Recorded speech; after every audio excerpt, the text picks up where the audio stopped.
2. Sit your ass down.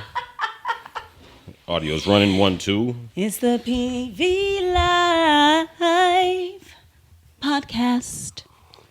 Okay, so this time change situation has messed me up. Well, it didn't really mess me up, but it's just much later than I thought that I'm thinking it is. Because I'm like, okay, I got time to get up and do my yoga. I got time to do this. Got time to do that.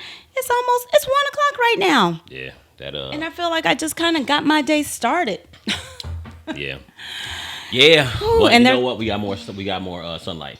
So we got more sunlight, and from what I hear in the news, they're thinking about keeping it. They're thinking about keeping it and not going back in the fall. So yeah, they should just get rid of it anyway. Yeah, I don't know the history to it, but I think it was something like for those working on the railroads, super early in the morning, it would give them more. Railroads no more. Ain't nobody working on the railroads. They got robots to do all that. They got AI. Yeah, that's what they got. AI. Right, people working in the coal mine or something like that. Those early jobs. Yeah, we won't need it anymore. So let's just go ahead and get rid of it. Let's vote for it right now, right here on this podcast. How many say aye? How many ayes? Ayes? Are you an aye or a nay? Nobody care about that. And who are the nays? Who are the nayers? The nayers. Don't nobody give a damn about that. People care. People care about that. People care about daylight saving because they be like, "Oh, we got to do it again." I think they like that extra hour of sleep though. The extra hour of sleep is cool, but nobody likes it to be dark at 4:30. Exactly. Man, that's like depression season. If you ain't got nothing to do, you better have something to do. Cause it get dark at 4. Your day is over before it starts. Yeah, exactly. But, oh man. Yeah. No, I feel you. I'm an eye. You're an eye. To get rid of it. Yeah. All right. But I don't like missing that hour of sleep because I didn't get a lot of sleep last night. That's true. That hour of sleep. Because I woke up and it was like 7 something. I was like, oh, I felt like I slept in. Because I normally wake up at like 6 something. And I totally forgot about daylight saving. So I'm like, ooh, I got a lot of sleep. It's 7 o'clock. And then the kids woke up around 7 o'clock. I'm saying they got some sleep. Mm-hmm. And and then when I talk to you, you're like, yeah, time went up. I'm like, oh. It was already like damn near 8 o'clock. It was almost 8 o'clock. And I'm like, I got to get up and start breakfast. So many things that we got to conquer. And, so I'm still feeling a little tired, honestly. Yeah, I'm feeling that hour. We living 1 hour back right now. We got to, it take about a day to get used to it, I think, a day or two. But you know what? When it's like 7 o'clock, we're going to appreciate it because it'll still be light outside. So yeah, that's going to be beautiful. Welcome spring. Welcome spring. And welcome to back. the PV Life podcast. Episode 8, fool. Oh my God. Yeah, but it's all good. We enjoying it, loving life, and I mean, hope you all are doing the same. Hope you're doing well today. Feeling blessed. Feeling energized, ready to like start this week off right. Definitely. Like get in the right mindset, be productive. 100%. Move forward. The forward movement. Yes. Momentum. You just got to keep moving forward and everything else around you will fall in place. Just keep moving forward. Keep on moving. Don't stop. No. Keep on moving. Oh, man. So what's going on? Quickly, what's going on in the news? Wasn't that crazy, though? Those 4 black people from North Carolina, I think it was, went to Mexico. Listen. I'm not driving into Mexico. I'm not driving into Mexico. I ain't doing it. I would never do that. I'm not trying to get out my car and be searched and then some, you know what, things happen right at that border and I'm just not trying to experience that. They say it was one of the cartels that it's like a mistaken identity or something. So I don't know if they mistaken them. Mistaken them, yeah. Yes, mistaken them for Haitians. That's what I heard at one point. I mean, look, they were 4 black people riding the car into Mexico, and it's like, I mean, look, nobody kidnapping black people for ransom. We don't got money like that.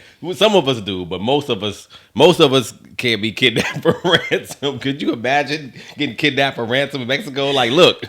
We ain't got no money. I don't know who you gonna call. You know what I'm saying? Like, they may be able to send you $500, but You gonna spend more money trying to keep me in captivity. Trying to keep me and feed me because I'm gonna be hungry and I need to be fed. It's gonna be a net loss for you trying to kidnap me. So look, man, I'm gonna just tell you, you got the wrong one. You know what I'm saying? But apparently, or unfortunately, 2 of the people died, and I think the other 2 they were keeping it like a safe house. And then I don't know. I guess the authorities found the two people, and they got back to the States somehow. And but the cartel, cartel has rules, so they turned in the guys who did the kidnapping. Gotcha. They turned them over. And it was Yeah. like, one of the cartel's rules is respect for the life of innocent. That's what I read.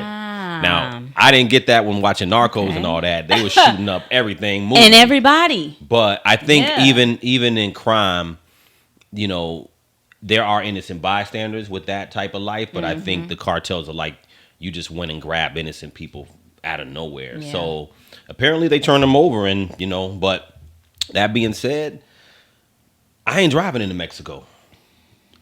We can fly into Mexico, we can go to a resort, but I'm not driving into Mexico for nothing. I think there was also another story where this couple, they got married and they vacationed in Mexico, or they were doing their honeymoon in Mexico. Right. They decided to go off of the resort and into Mexico, and that's just a whole nother life. It's not a life like the resort. I don't know what part of Mexico that they were in, but her husband died because I think an officer or someone stopped them along the road, and I think they were asking, from her story, the wife's story, or the now widow, her story was that they were asking for money, right? And he said, "We don't have any money, but we can go to the resort. We live right. We're right at this resort, So either he was going back to get not going back to get money. Was they kidnapped, or they just like, no? I think they were asking just for money, and they were going to go back and get some money. I think they were going to go back and get some money, or he was like, "No, we don't have any money. But we're staying at the resort,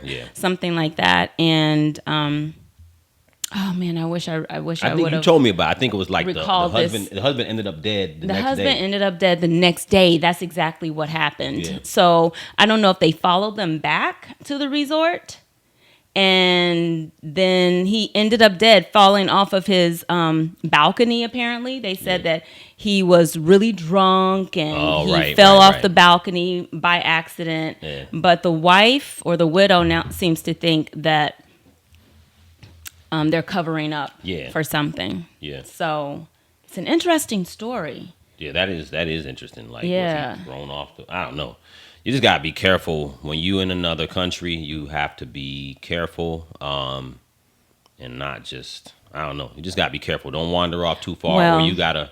I'm staying on the resort. Yeah. I'm doing the excursions from the resort. If there is some kind of special place that I want to see, I want to have it arranged by the resort so that there can be some accountability, you know what I'm saying? And responsibility, because they're not responsible for you once you step off of the resort and decide to just go out yourself. Yeah. So, heck yeah, you got. I want to be accounted for.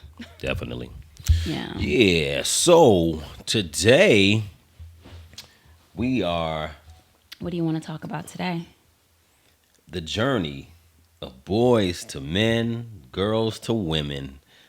Coming from our perspectives, our life experiences, okay. We thought it was a cool topic. Subject. It is a cool subject. So many different phases. And so many different perspectives. I mean, things that you've gone through as a girl to woman. Yeah. What was important then? Yeah, and just like things that you've gone through that.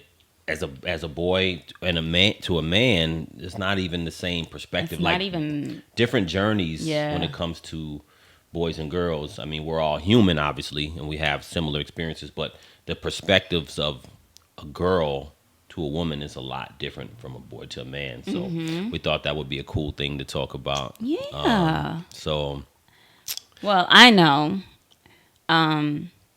starting from when I was probably in kindergarten, first grade. I don't know, being cute was you got to be cute, wearing your dresses, having your hair a certain way. I like, my parents always did or my sister or my mom always, did my hair really nice. So looking pretty was definitely, even in elementary, something that, okay, you got to, get your hair together, put on these cute clothes. Looking pretty has always, I guess, has been a part of my life. Like being well kept. Yeah. I wouldn't say just looking pretty alone, but just being well kept. Were you conscious of that like early? Like at an early age? I feel like I was conscious of that. What age were you conscious of? I felt like I was conscious of that at an early age because I was getting a lot of boys who were my age. Like I was how getting old? their attention.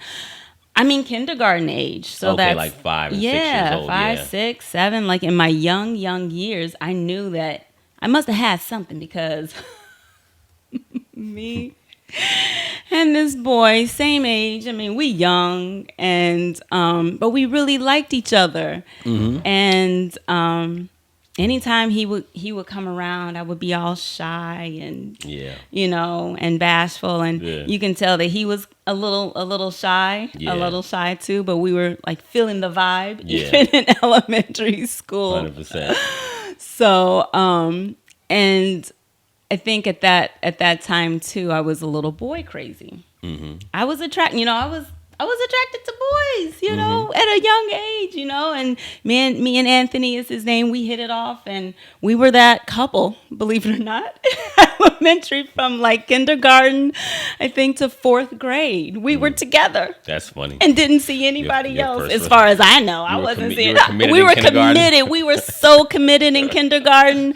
Oh my gosh, we were like the couple in elementary school. So, and then I moved away, and then of course, we said, oh, we'll visit each other. You'll come and see me. I'll never forget you. And I'll come and see you. I'll never forget you. We'll call and text each other every day. Not text. Not text. My bad.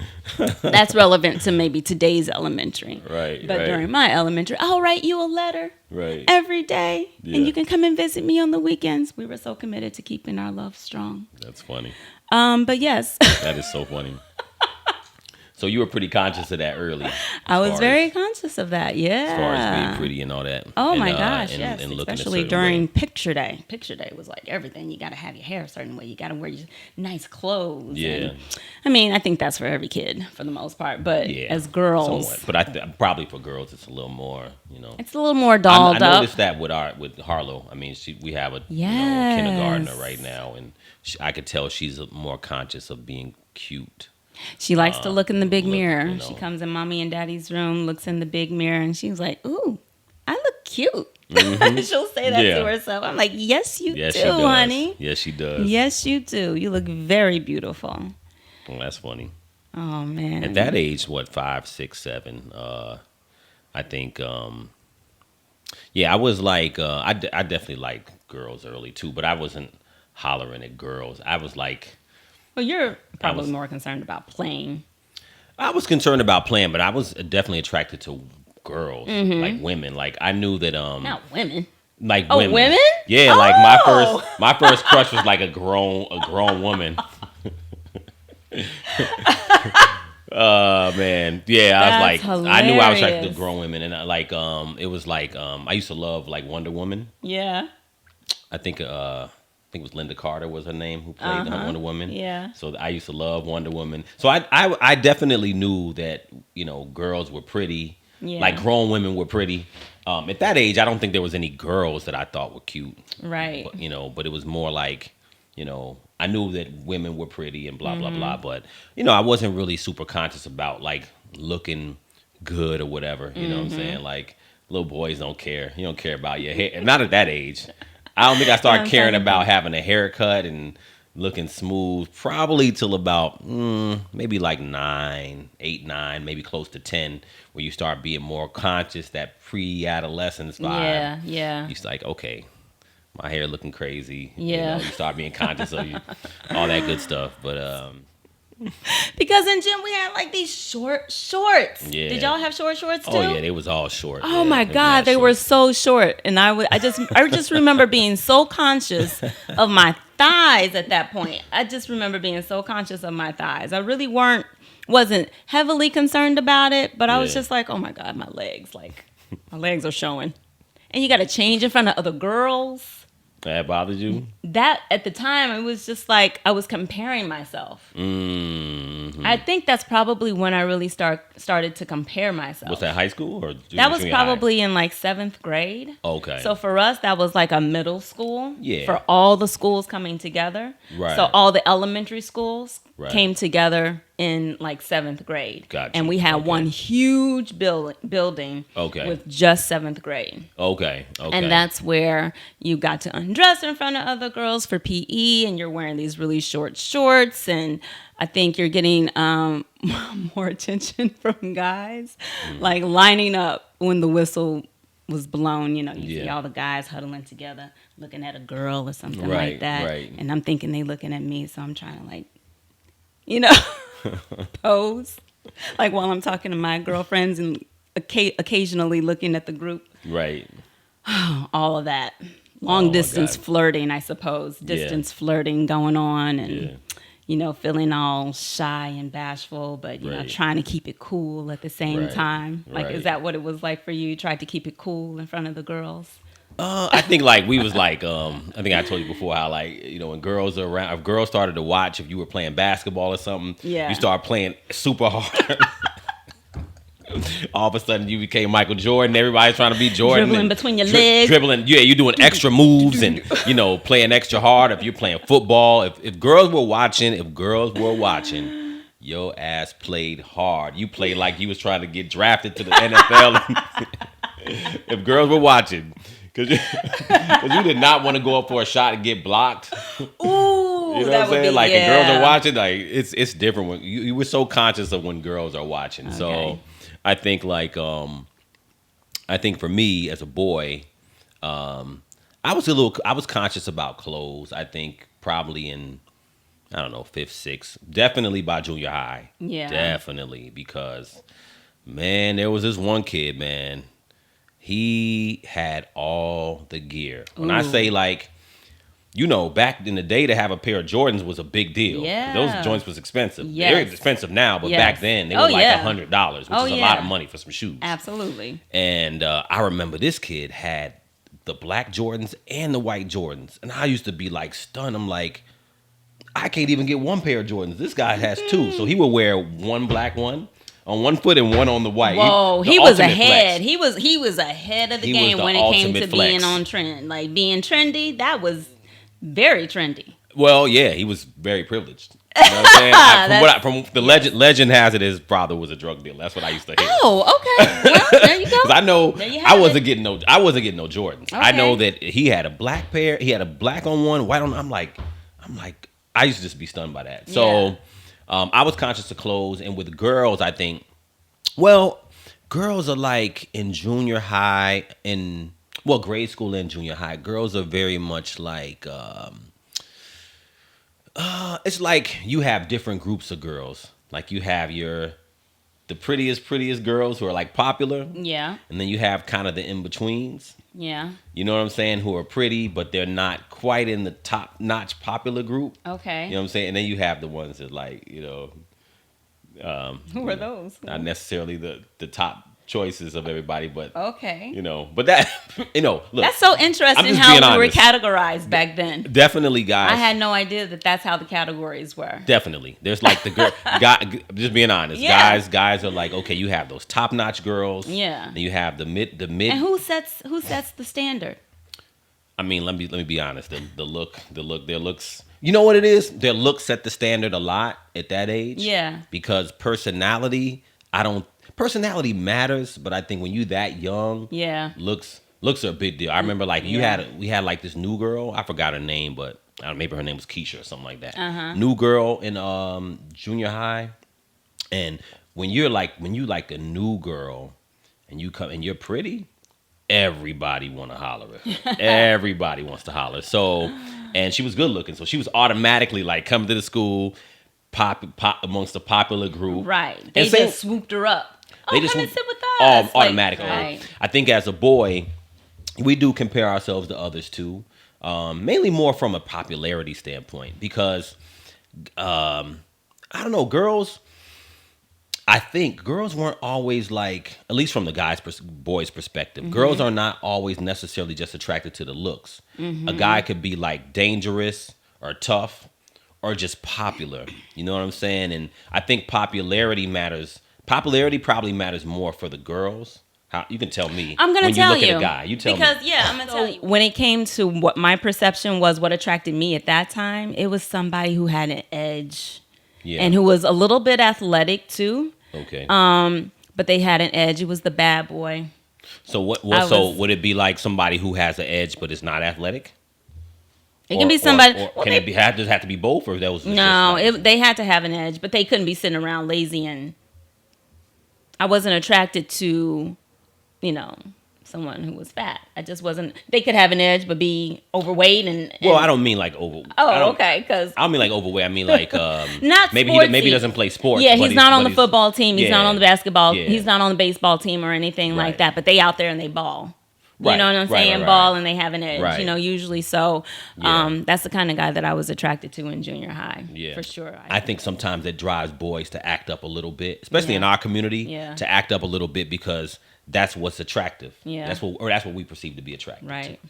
So just the idea of how to move as a boy, you kind of like trying to figure out what girls like, and I think it dictates how we move. You know what I'm saying? Yeah. Like it's subconscious. Yeah. And that's like, for instance, if girls liked let's say girls like really nerdy guys. All the guys would be trying to be nerds. Guys would really try to be like what we think girls are gonna like. You know what I mean? So, so we're not necessarily doing the body comparison and all that. Of course, you may look at a guy that's taller or nice looking, and but guys aren't really affixed to that type of thing. I don't think. I think the shoe game was something back in the day. Well, the shoe game, anybody could buy shoes. Yeah. But you can't buy being taller. That's true. You can't buy it. You can't do that. You is what you is. Maybe you don't identify with this, but I'm saying like typically if you was to look at a guy and he had a girlfriend, that did make him look like he fit a certain and he had a nice looking girl. He had a really nice looking girlfriend. Yeah, that did I can see that. It does make him look like desirable. I'm like, like he can pull her. He's desirable. Versus maybe he's a committed man.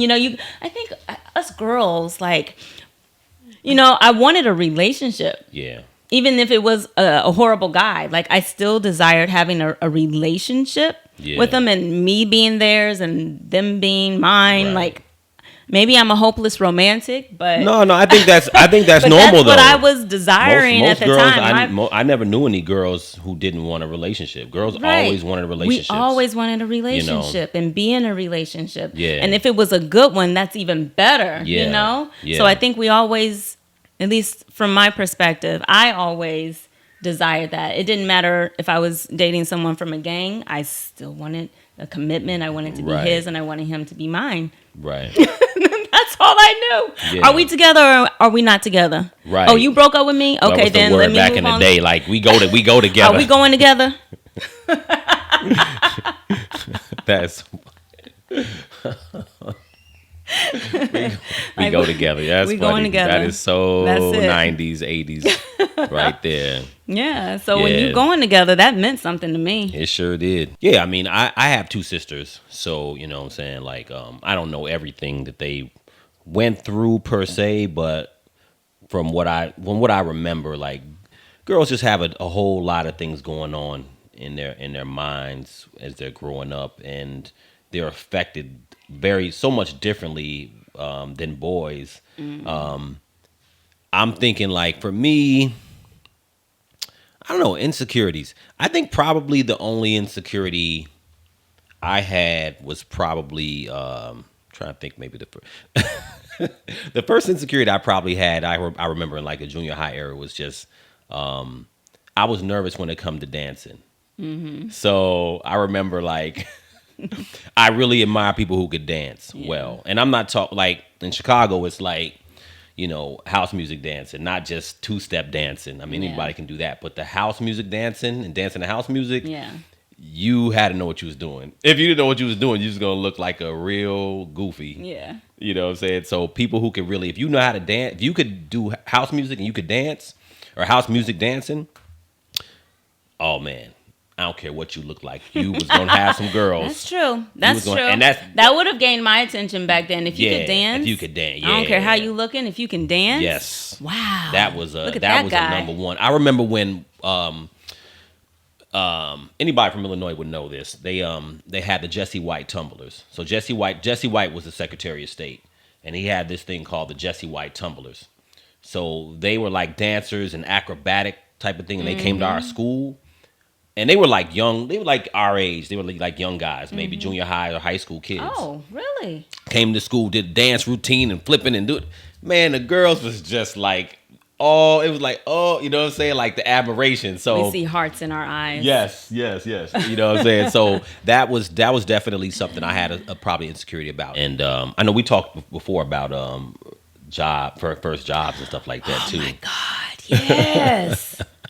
Whoa, our first jobs, our first car, like all of that. Like my first job was working at, and this is another milestone that helps you feel more independent and more like, you got this. Yeah.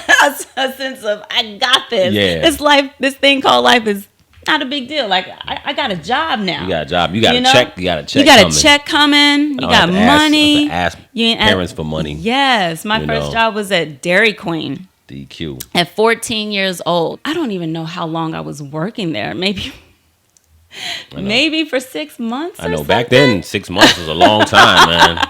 6 months was a long time. That's a long time to have. I've been working here a long time, man. I've been here 6 months. I think I'm ready to move on to something else. I'm ready to move on now. I'm ready to move on to greener pastures. But I did a lot of things with that job. I was able to buy my first detachable CD player. Yeah, I remember that. You remember that? I had the. And then you had I had the pull-out joint. The whole pull-out. Yeah. Not just the face. Before the face, you could pull out the whole radio. Oh. People would walk around with their radio like a briefcase. I've never seen that. You youngsters don't know nothing about that. Yeah. That was before the detachable face. Like the slot in the car, you would pull out the whole radio and you walk around with your actual. Why would you pull it out? So people wouldn't steal the radio. That was the whole point of the detachable face. Oh. Because no one would. Because back then people would steal your car radio.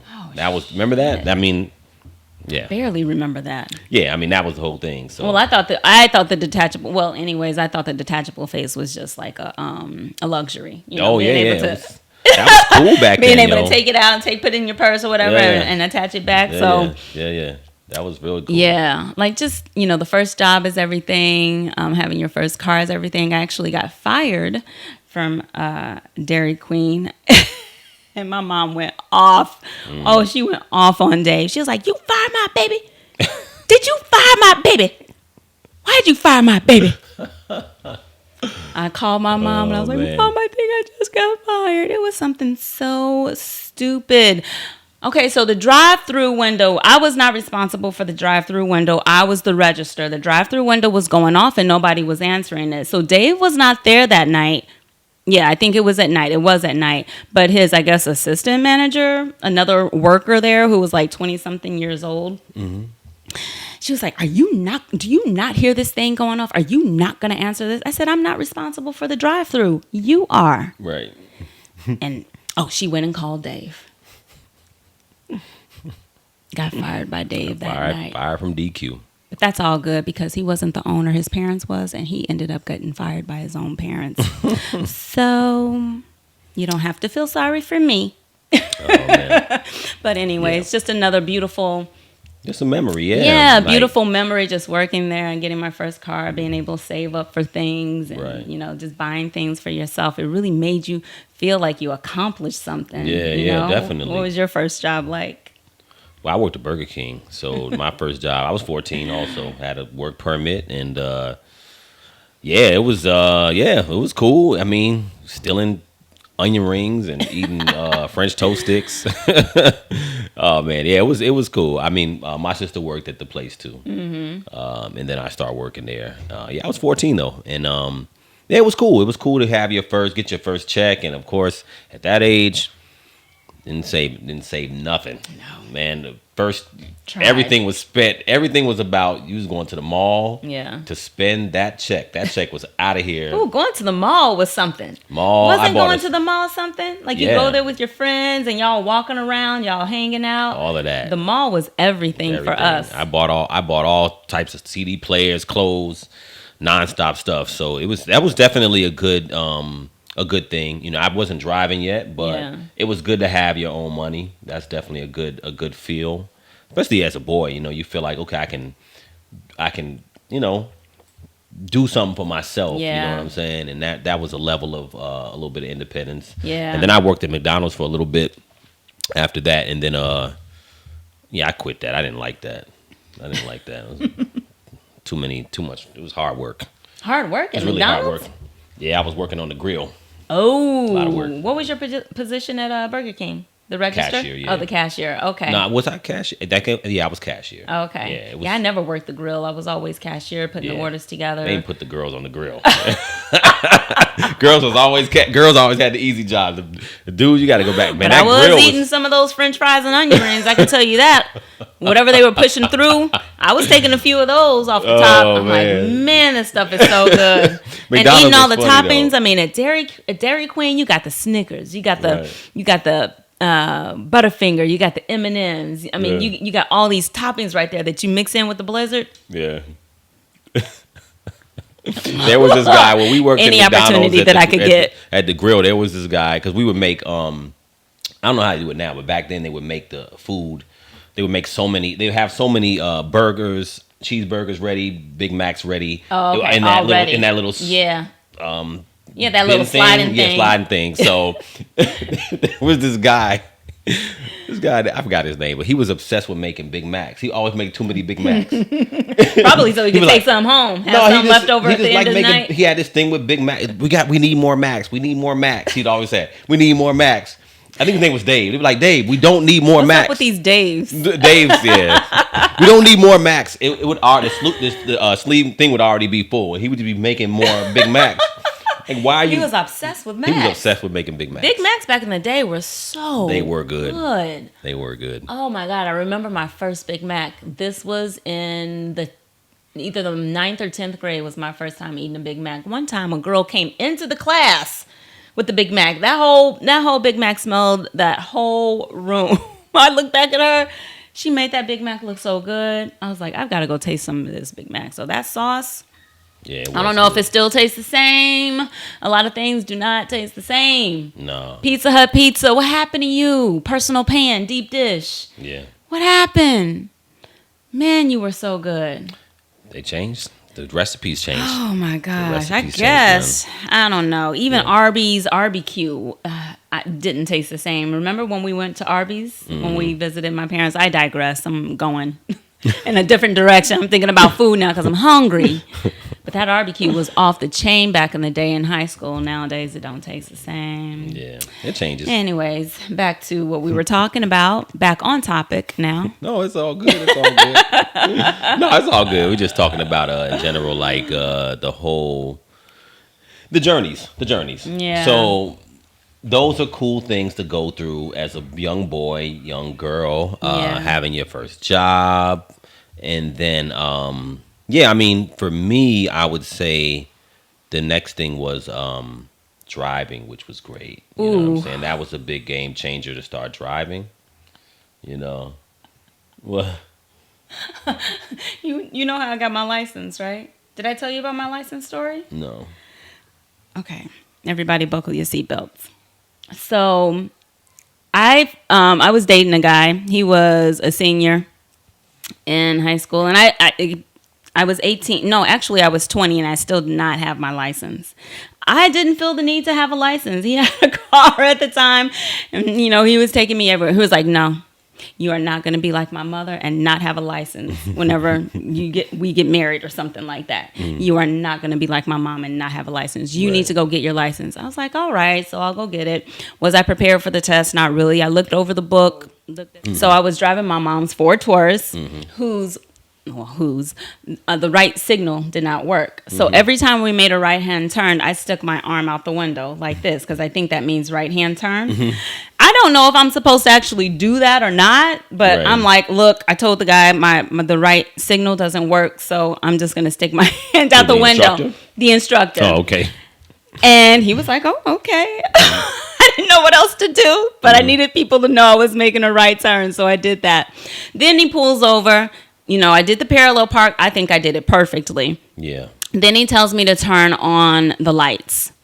I turn the switch on. It's the wipers. Right. I pull back on that switch. It's the brights. I didn't know how to turn the lights on. This is my first time ever driving my mom's car whenever I'm doing the testing. I had no idea how to turn the lights on. Yeah. I did the windshield wipers because I remember that. And then he wanted me to turn the signals on. And I told him the right-hand signal doesn't work, so I stick my hand out the window. So needless to say, he says at the end of this test, do you know what score you need in order to pass this driver's test? I was like a 70 or, an 80. He's like, you need a 78. I said, did I pass? He's like, you got a 78. I was like, yes! That's the lowest that you can get. That's the lowest for you can passing. Yes, in order to get yourself on the road. And I did it. Man, when I got my license, I was like super free. That feeling of being free. And just being able to drive yourself to school. Yeah, For by me, the we were time able I to was drive. a senior, I was Yeah, driving myself you can to drive school and yourself all to that. school and park in the parking lot. Yeah, and yeah. yes. So, but that was my, That was I guess everything. my journey is from a boy to a man. Yeah. Those particular things, and I'm glad that I, it can get a little crazy if you. Now, see, all the stuff we talked about earlier, as far as being a bad boy and all of that, you could take that as a man or as a boy. You could take that too far, and if you carry that too far, then you could grow up and then things get really real. Because then you end up in a bad situations. You know what I'm saying? And I would say even the same things for a girl. It's good that you learn those lessons where you're not carrying too much of that stuff into adulthood. Oh, yeah, where for sure. you either holding on too hard at self-image issues, Yes. or dating or marrying people because you're like, oh, I need a bad boy. You know what I'm saying? Yeah. Like that can just get stupid. I mean, yeah. I mean, it's a lot of life lessons that you learn through all of the, occurrences that happen, I should say. Occurrences in your life. It's all about identity. It's all about identity and trying to figure out who you are. Yeah. So, yeah, it's all a beautiful... It's a beautiful journey. It's a beautiful journey. Yeah. Now looking back, it's so funny, like how when you're 20-something, like certain things are just so important. Yeah. And now being older, because I have, my niece is here and she's 20-something and she has her own things going on. Yeah. And it's super important to her. important. And I'm happy that she comes to me and she's able to share these things with me, so I can not only help her guide her in the right direction, but so she knows, I want to surround myself with good energy. So these are the people that I want to have in my life, and these are the people that I can do without. Right. Yeah. So That's what's up. Well, I think that this is a great time to tell them peace out. And no, are we leaving already? I don't want to go. I like this conversation. No, I understand. Well, I mean, we can keep going. We'll be back another time. Okay, let me just calm down. I know we'll be back. So thank you so much for tuning in. And if you like this podcast, please like and subscribe below. Stay blessed. Yes. Peace.